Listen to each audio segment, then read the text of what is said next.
معجزه دې ته وایي چې د پیغمبر نه داسې یو کار صادر شي چې د عام عقل او د عادت نه اوچت یې هغې نه دي، عقل نم خلاف او د عادت نم خلاف، دې ته معجزه وایي. د هجرت په موقع نبی علیہ السلام د مکې مکرمې نه چې بار لاړ، ام معبد ورته وایي دا یو سخي ښځه وه، لکه څنګه چې په سرو کې سخي انسان دغه تېر شوی دی حاتم طایي، دا زمانه تقریبا یو وه، حاتم طایي ته لږ مخکې و دا ښځه وروسته ډېره سخي ښځه هغه علاقې ته حضور پاک ورسېد،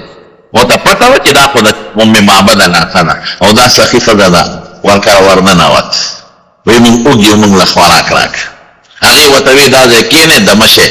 خاوند مې ګډې چیلې بوتلې سرن ده، نو چې راشي یو چیلې ضروري به درته حلال کړم، تاسو به دمه شئ. حضور پاک ورته وایي یو چیلې ګوټ کې ولاړه وه، وایي دغه چیلې چې شته، وایي دا خو اوچم ده او ناجوړه ده، که دا جوړه وي نو دا به رمې سره تلې وه، اوچم ده او ناجوړم ده. وایي که مونږ ته اجازت کې مونږ به وله شو. نو ښځې ورته ور وخندل ابن معبد چې دوی د چیلو په دغه نه پوهېږي، وایي خو اوچه د غلام دی کم او ناجوړم ده. وایي که ته اجازت کې، وایي ښځه اجازت دی. نبي علیه السلام ورغی او چیلې نه په غلام باندې لاس مبارک کېښود، خو چې څنګه یې لاس کېښود نو چیلې خپې ارتې کړه او غلام دې د پیو ډکه شو او شخوند یې شروع کړ، ناجوړه څاروي شخوند نه وي، شخوند یې شروع کړ او یې لوښی راوړی، هغې کې هغه چیلې ولوشل،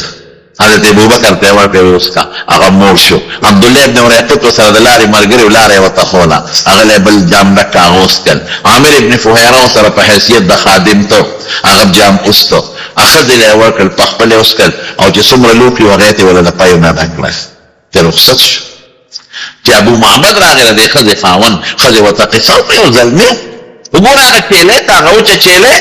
غلام دې د پیو ډکه ده او دا د شخون وایي جوړم ده او پیو دا چلو شو. وی څنګه سړی؟ وی دا نمونه کس و په اوښه روانو مدینې ته. یا ښځې وی دا خو هغه د آخرې زمانې پیغمبر معلومېږي، دا خو مونږ کره او د برکت د ویم ورته وکړه، دا خو مونږ کره لوی خیر راغی. نو څو ورځې پس د ام معبد او خاوند یې بچي ټول لاړل مدینې شریفې ته او په مدینه کې د حضور پاک په لاس بیعت وکړو، خدای پاک ایمان ورنصیب کړ. دا معجزه د حضور پاک. یو صحابي وایي وی مونږ کله نبي علیه السلام راغی، ډوډۍ مې پرې وخوړه، نو یې کیلې مې ورته حلال کړې، نو چې هغه ډوډۍ وخوړه هډوکي یې وغورځول، وایي ما ته یې وایي چې دا هډوکي راغونډ کړه، وایي امې ورته راغونډ کړل، مخې ته مې وله کېښودل، وایي لاس مبارک یې پراخ کړ، واپس دې خدای کیلې جوړ کړ، جمدې ګرځېدل. او یو بل صحابي وایي ما سره یو تولیه پرته وه، یو رومال، وی نبی علیہ السلام مبارک په مخ لاس وچ کړی، وی قسم دی چې خیره نه به شورما به تنور ته ورښکته کړه، نو د تنور نه به مې پاکه صافه راوبیسته، تنور به نه سوځول. دا د نبی کریم صلی الله علیه وسلم معجزات. یو سفر کې یو اوسۍ چا ښکار کړې وه، حضور پاک پسې زور کو ورنږدې شو، نبی علیہ السلام ته خبرې شروع کړې، وی تا دې ملګرو ښکار کړې او په دې مخامخ غر کې یو غار دی، په هغې کې مې واړه بچي دي، هغه به اوږي ما خلاصه کړه دې ملګرو نه چې بچو له لاړ شم پی ورکړم بیا به راشم. نبی علیہ السلام ورته وفرمایل وی په تا سیب بار وکړم چې دې پرېږدم او بیا رانه شي، وی داسې قسم به درته وخورم چې په مخ د ځمکه او د اسمان لاندې به د هغې نه مضبوط قسم بلني، وی خوره. وی ښه که زه واپس رانه یم نو الله دې مې د قیامت پر ورځ د حرام خورو په صد کې پاسی. د حضور پاک ویښتو درېدل او وی قسم دې چې ډېر مضبوط قسم یې وخورم، پرېږدی دا اوسۍ چې پرېښوده منډه یې کړې، په منډه لاړه، بچو له یې پی ورکړل، واپس راله. حضور پاک صحابو ته وی دا به پرېږدو او اعلان یې وکړ د بچو په ورځو کې به بیا ښکار نه کوئ، چې ښکار دې د بچو په ورځو کې وکړو نو حیوان دې مړ کړو او بچي م ضایع شو، برباد شو. اوسۍ ورسره خبرې کړې، مار ورسره خبرې کړې دي. معجزه څه دپاره راځي؟ دا د پیغمبر د پیغمبرۍ دلیل دی. نبی کریم صلی الله علیه وسلم په جبل ابي قبیس ودرېد، دا بالکل صفا غونډۍ سره خوا کې دا غر دی او د مکې کافر ابو جهل دا ورسره ټول ولاړ دی. هغې ته معجزه وغوښته، نبي علیه السلام مبارک وفرمایل وی که دا سپوږمۍ دوه ځایه شي زما پیغمبري به ومنې؟ دا معجزه منې؟ هغې بالکل د هغې خو یقین نه راته چې داسې به وشي. نبي علیه السلام سپوږمۍ ته اشاره وکړه، نیمه د غر نه یو طرف ته لاړه او نیمه لږه غوندې بل طرف ته لاړه. اشهدو اقتربت الساعة وانشق القمر قرآن شریف کې الله فرمایي وی قیامت نږدې شو د آخر زمانه پیغمبر راغی دا غنه پس د بل پیغمبر ناراضي او دا د ګور سپومه په میندو شیرا ویوس باندې کنه منه وینه دا تا په مون جادو کنه منو دا جادو دی نظر بندي دی وکړه وی کا جادو کو به پتاستو کړي هغه خلک چې دلته نه دي غیره تاسو کې کومه قافلې چې مصر تا یمن ته تللی دي شام ته ابر روانه غیره تاسو کې بعض قافلې لس ورځې پس او بعض میاش پس بعض شل ورځې پس رااله دي ته تاسو کو په پلان کې شپم خو سناشنا شي نو لیدي د قانون خلک کوټو کې دی قافلې والا اکثر ویسي ویاو په مې پمن دوی شوی و حضور پاک اوسم منه کنا یره او تغر جادوګره په حاضرین او په غایبین په ټولو د جادو چلیږي دا معجزه شو د حضور پاک لاس کې کانی ونیول کانی هغه سبحان الله سبحان الله سبحان الله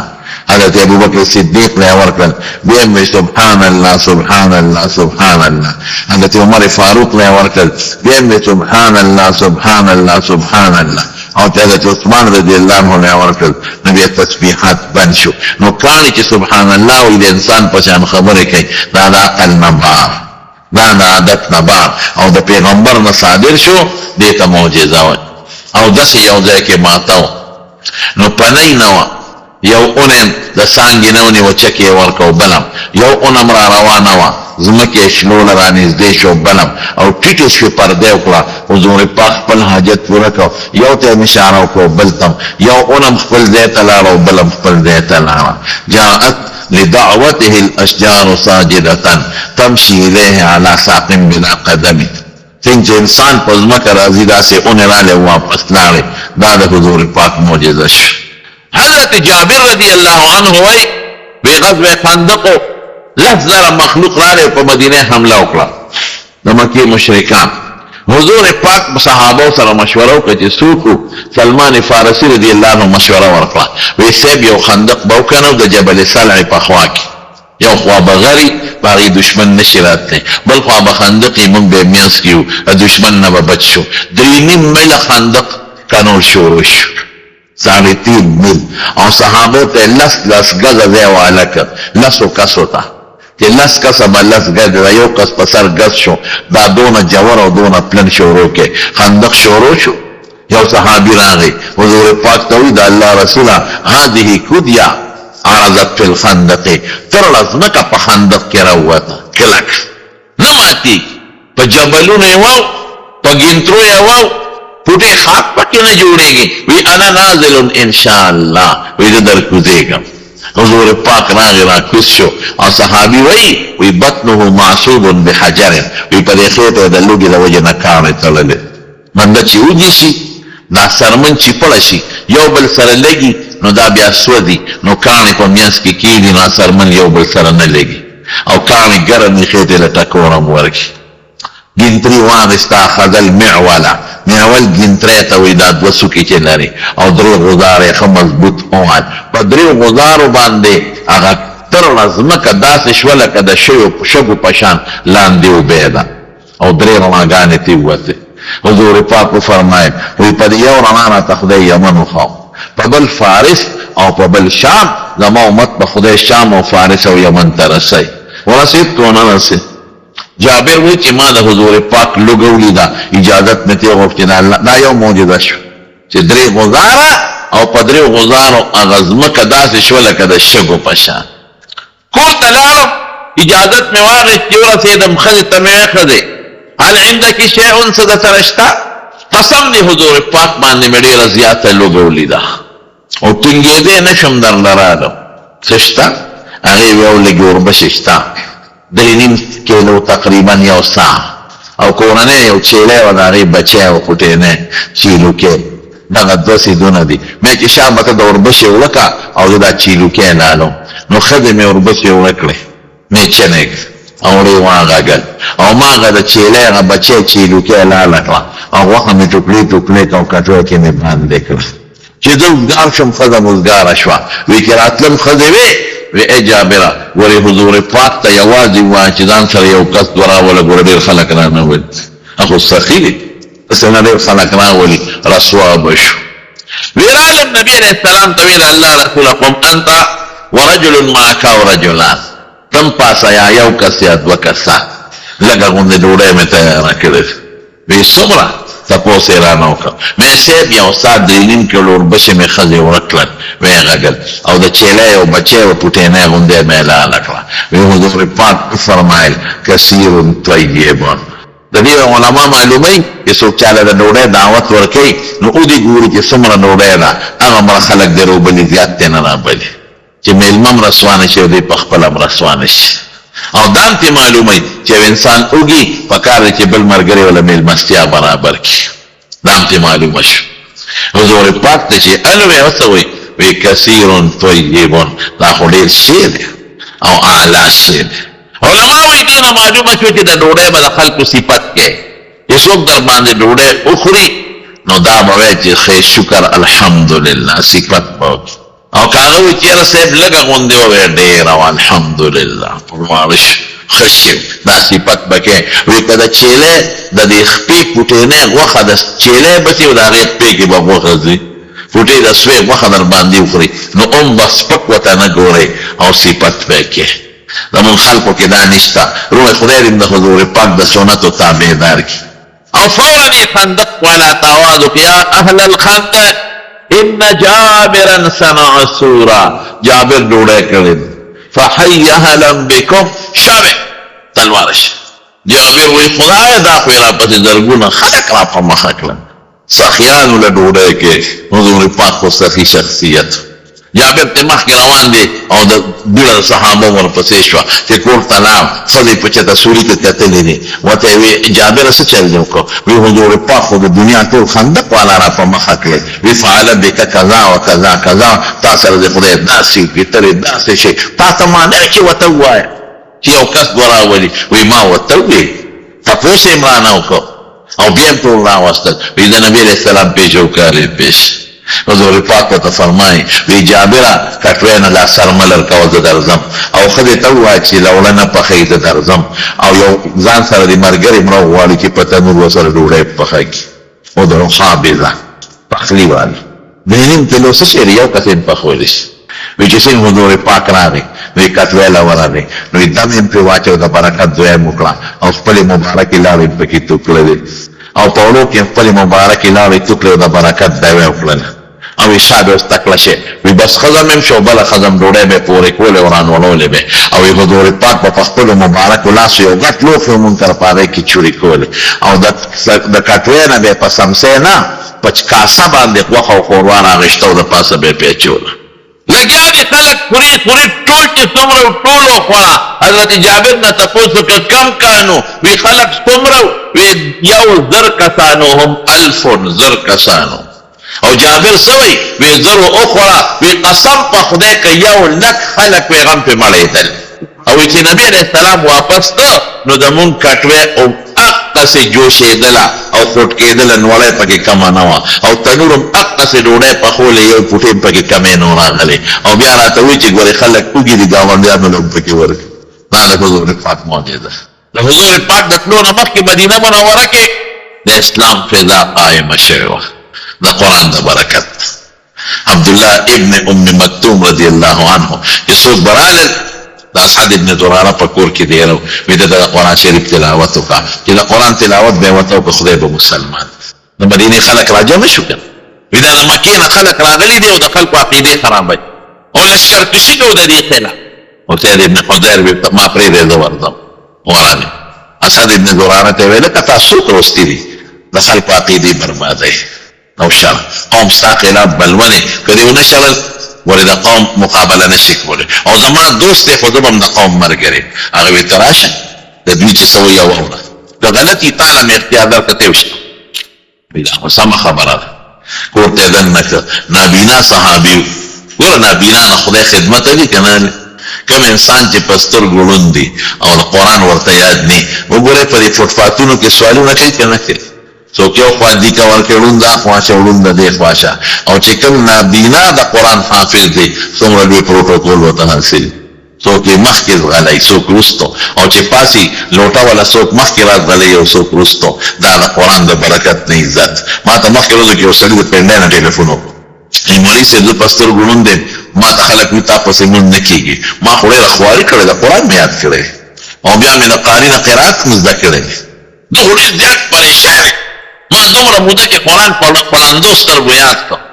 او بیا مې د یادولو نه پس د هغې مې قرات او تجوید کړی دی. دوی وي تا پسې مونځ نه کېږي. ما لکه خبره یې څه ناسطي کې هم کړې ده. اعمالون پسې مونږ مطروحه لیکلی دی. وګورئ زمونږ مشایخ احناف لیکي چې د دې نه هغه نابینا مراد دی چې د خپلې جامې او د وجود د پاک او پلید خیال نشي ساتلی. ماته مولانا صاحب وی زما خو دومره شاګردان مخکې وروستو دي چې ټوخ کوم رامنډی وی روټۍ راسره مخکې ځغلی. ما ته بالیقین پته ده چې زما وجود جامه مکمل صفا سوتری مې کوه مخکې منځونه. ستا نه ښکلی انسان به بل څوک. دا د قرآن برکت.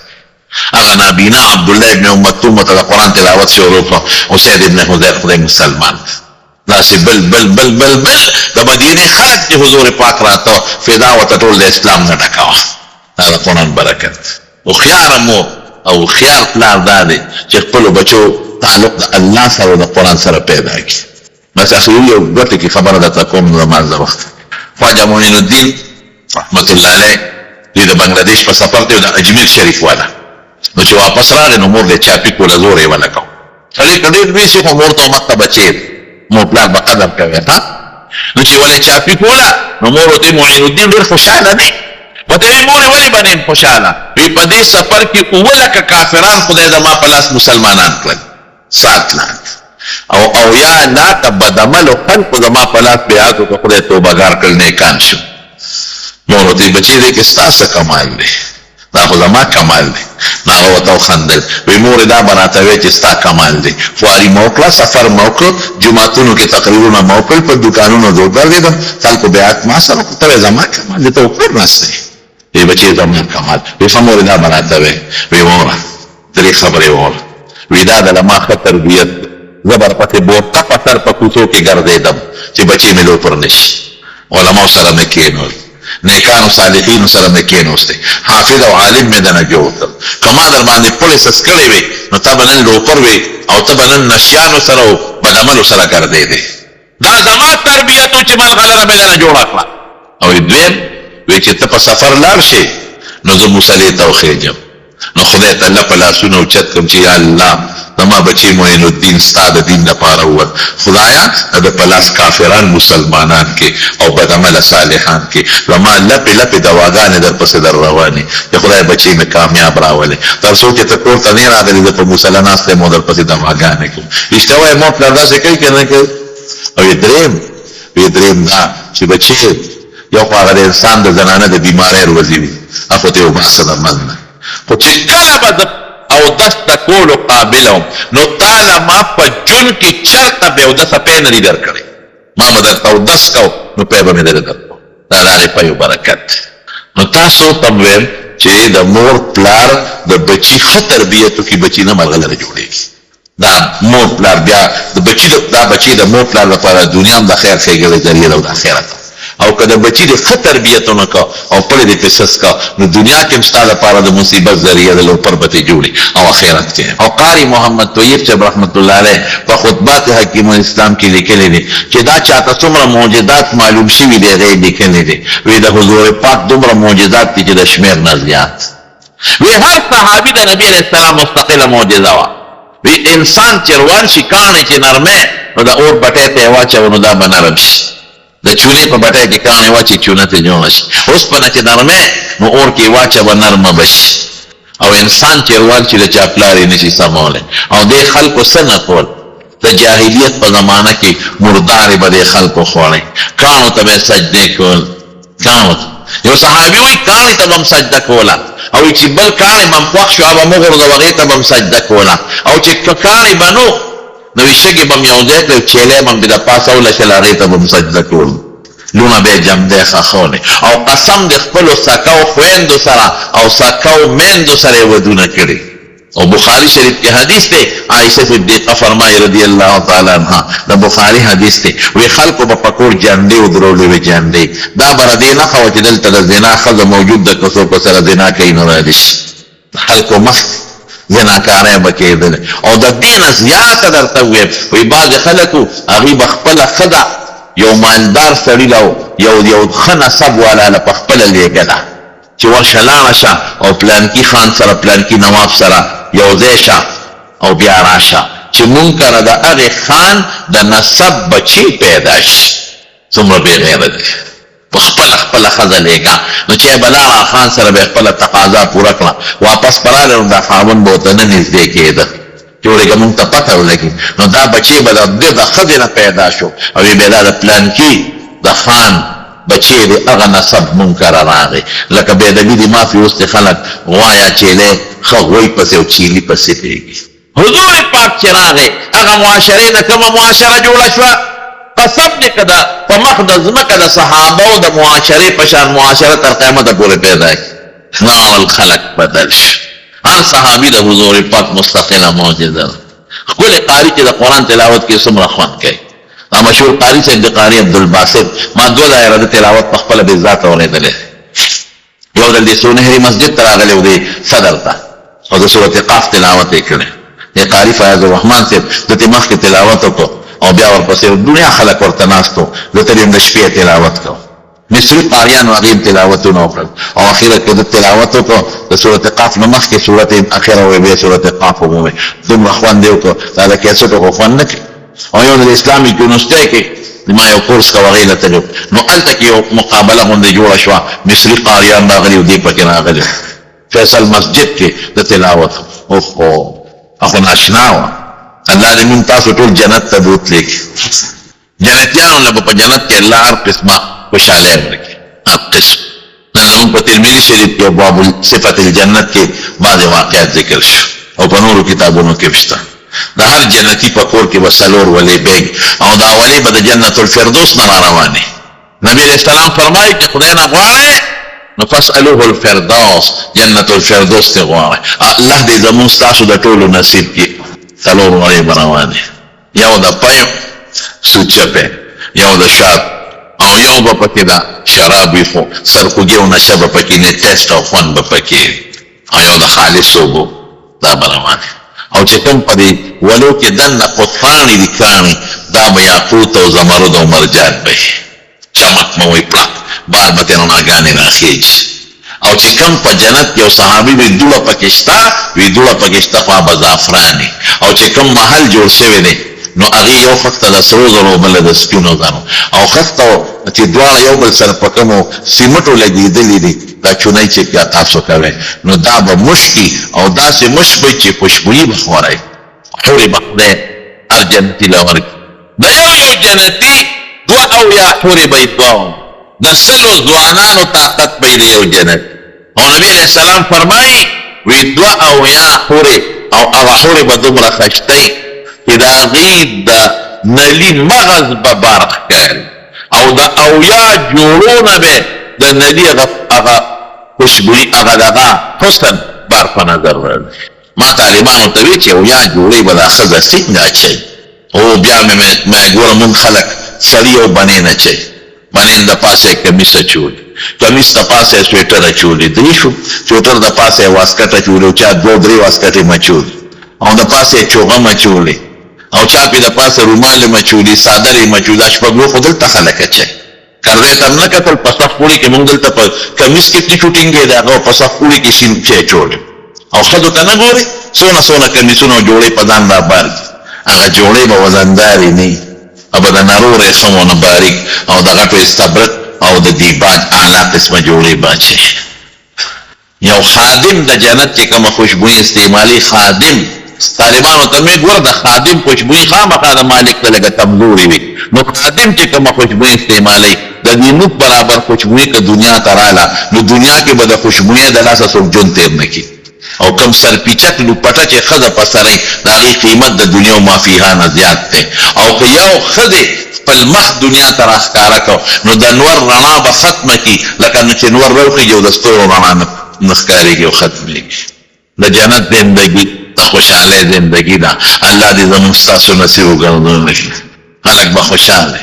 بیبیانې به هلکه 100 ښځې به څنګ سنبالو. دلته 2 بنې څوک نشي ساتلی نو 100 به څنګ سنبالی او 2 یا به څنګ سنبالی. بشیر جان خو دې خره خلاص دی بېغمه دی. ښځه سنبالوله څنګه ما یو ځل وی ما د چاوي د دنیا دا ښځې میدان هم دل سره په جنت کې وي وی دې بلاګانو نه بل تم نه خلاصېږو میدان بل ته بلاګانې نه دا بل ته صالحې ښځې وی اختلاف په یو بل سره بالکل نه بغض بني او زړونه به د خلکو داسې لکه قلب رجل واحد د یو سړي لچې بهر کې دا جنتیان به الله په یو ځای کې راجمع کړي بعض علما هغه ځای ته مزید وی ولا نه مزید د مزید نورې معنی شته یو حدیث پاک علامه قرطبي ذکر کړی په تذکره یو ځل حضور پاک له جبرئیل علیه السلام راغی یو وینه ونه داسې غټه شیشه وه مرآت شیشه کې یو نری غوندې داغ و لکه د مچ تپې یا د غلو وه جبرئیل علیه السلام ورته وی دا داغ پېژنې وی جبرئیله داغ ډېر وی د دې شیشې مثال د جنت دی او د دې رکوټې داغ مثال د مزید دی وی جبرئیل مزید څه ته وایي وی الله چې جنت جوړ کړ نو یو ځای پکې جوړ کړ هغې ته مزید وایي هغه د جنت دومره پوټینې دی لکه دا پوټینې داغ چې د دې شیشې په منځ کې تاته ښکاري نو ما ته الله وایي چې جبرئیل ځه لاړ شه یو ځای مې جوړ کړی دی مزید هغې ته وردننه شه او د یو سر نه بله پورې پکې چکر ولګوه حضرت جبرئیل علیه السلام څومره تیز رفتار دی حضور پاک یو دل تپوس وکړو وی چې ته ماله وحی راوړي د اووم اسمان نه دلته راځې څومره ساعت کې رارسېږې وی د الله رسوله د سترګې د رب نه هم زر رارسېږي دا سلیمان علیه السلام واقع کې هم نه لیدلی سلیمان علیه السلام چې د بلقیس څخه راوړه تخت راوړه ایکم یاتینی بعرشها تخت به یې څوک راوړي قال عفریت من الجن انا آتیک بها آتيكم بها قبل أن يرتد إليك طرفك قبل أن تقوم من مقامك تبلاني ودريدري يا قبل أن تقوم مجلس بلاني منتشر شويت ما بدل على رسولي وقال الذي عنده علم من الكتاب أنا آتيك بها قبل أن يرتد إليك طرفك زبع دسترق درقنا من التزرع لسرا اسم عظم مشهور ذات عالم نتشواب انسان دسترګې د رب نه زر تحت غوندې د بلقیس را رسول شي جبریل له خدای څومره طاقت ورکړی قوي امانتګر د اووم اسمان نه دومره تیز رفتار چې د سترګو د رب نظر هم دلته رسېدي چې دومره تیز رفتار د جبریل علیه السلام نو ورته وایي وی دا وی ما ته وی دا مزید د یو سر نه بل سره پکې چکر ولګاوه وی دا الله رسوله زر کاله مې بلکې یو روایت کې اویا زره دي خو هلک کمزوری دی وی زر کاله مې پکې چکرې ووالې خو اوله وخت مې وله پیدا نه کړ دغه ځای کې به دا جنتیان راغونډ شي نو کورسۍ به د زمرودو هغه پرتې وي د یاقوتو د مرجان د دې کورسۍ به وي په هغې به خلک ناست دي او د نور د رڼا کورسۍ به وي نو ما طالبانو ته اوس الله په دې پوهېږي چې د رڼا په کورسۍ به څوک سینګ کښېني ځکه رڼا خو دلته وجود نه لري زی جسم نه دی خو مې ګمان کوم ولې دا تعویل نه کوم ښه الله ته پته ده چې څنګه کورسۍ ده خو ګمان کوم چې داسې کورسۍ به چې به د څه شي نه جوړې جسم به لري لیکن ابه ټوله نورانیت چې بنده پرې کښېني ټوله رڼا رڼا به دا ټول به کښېني نو د خوشبویو باران به پرې وشي دپاره خوشبویه نو دې کې به الله راشي د الله تجلی به وشي دا جنتیان به ورته وګوري نبي علیه السلام فرمایي د الله په لیدو کې به دومره خوند دي چې د جنتیانو نه به په جنت کې زر کاله تېر کړي بلکې دغه بل روایت کې اویا زره زر کاله د جنت خوشحالۍ به د جنتیانو نه د الله د یو سیکنډ په دیدار یوسي